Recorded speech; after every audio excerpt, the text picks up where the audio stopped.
Hello, this is Cynthia Sue Larson with RealityShifters.com, talking with you today about the Mandela Effect, what it is and why it's happening now.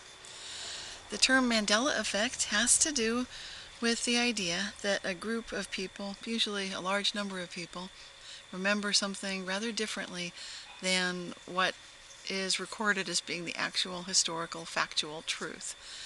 And the types of general categories that this could involve include everything from a celebrity being alive again, such as South African political leader Nelson Mandela, who some people remember having died in the 1980s, and then a lot of people were surprised to see he died again, for them, in much more recently, just a few years ago.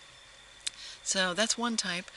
Other types of typical Mandela effects where lots of people would agree that they remember something differently, and often they might agree with each other. This might include things having to do with movies, either the visuals or the dialogue being different, books being different, sometimes entire the way it's written is different. Small changes in dialogue could be happening, all sorts of things. The Bible could be different. Music can be different. Some people are noticing songs that didn't exist before, lyrics changes, lots of things like that. Album covers are different, product names are different, logos are different, and people are noticing things having to do with physiological changes, geographic changes, and pretty much anything you can think of. So when I say categories, they're pretty big. It's anything that people in general are tracking and paying attention to seems to be up for grabs as to being a possible future Mandela effect. Now, the Mandela effect seems to invite us to pay closer attention. It's a lot like playing one of those games that I used to see in the comics, the Sunday Funnies. It would be spot the difference, look for 6 things that are different between 2 pictures. And so it really does provide all of us with an opportunity to pay a little bit more attention, because you never know what might change next. And if you wonder, are you Mandela affected? You can take a number of online quizzes. There are lots of them out there. I can run through a few things right now in this video to see what you remember. And if anybody's watching with you, don't say anything out loud. Just think to yourself what the answer is. So number 1, in the Disney animated movie Snow White, the person playing the character of the witch is looking in a mirror, and she says, "Something mirror on the wall." So what is she saying? Number 2, what color are the android C-3PO's legs in the movies Star Wars? 3, where in your chest is your heart located? 4, in Isaiah 11:6 in the Bible, what animal lies down with the lamb? And 5, the famous line in the movie Field of Dreams is, "If you build it, something will come." What is that something? Okay, so that's your chance to have a little bit of fun here. Answers for the first one, correct answer is magic mirror on the wall. Number 2, C-3PO's legs are gold and silver. Number 3, the heart is in the center of the chest. Number 4, the wolf lies down with the lamb. Number 5, if you build it, he will come. So see if those are different than what you remember. They sure are different for me. But just whether it's different or not doesn't really matter. It's all good. There's nothing there's no wrong answer here.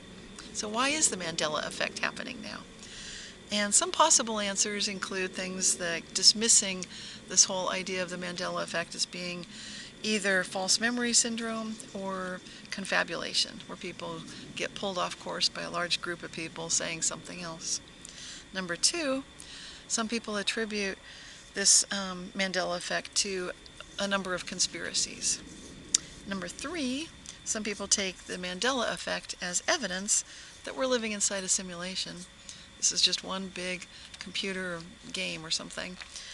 Number 4, considering the Mandela effect as awareness of changes in human consciousness, what you might call an awareness of quantum consciousness. And that is the group or the category that I tend to fall into of those 4. So that's my tendency and my bias, if you will. Maybe it's because I studied physics at UC Berkeley and I love to track what's happening with physics For me personally, I'm seeing a lot of evidence coming out, especially this year, the last few years, and I think we're going to see more and more evidence to suggest that some of that really so-called bizarre behavior of quantum physics is actually something we can see at every scale of reality. So that's my personal take on it, but you're free to come up with your own ideas. I'd love to hear what you think in the comments for this video. We all have free will, and I think that's an important part of the whole Mandela Effect phenomenon. For me, it's an opportunity for us to all recognize that we can respect one another's opinions, experiences. We're all on our own various journeys of noticing what's going on, paying attention, filtering it through our lenses of perception, and deciding what it means for us. Personally, like I keep saying, I really do like to look at how good it can get. So that's my other bias. And I feel like with each passing day, we're finding ever increasing evidence that the quantum consciousness idea is starting to show itself and reveal itself to us. So this is an opportunity for all of humanity, as I see it, to think outside that Boolean true-false logic box. Start looking at much greater expanse of what's possible. It is a little bit mind-blowing, but this video is just meant to be an introduction to the Mandela Effect for people who are just checking it out. So until next time, I hope you'll keep asking my favorite question for every situation: how good can it get? Take care, and this is Cynthia Sue Larson with RealityShifters.com.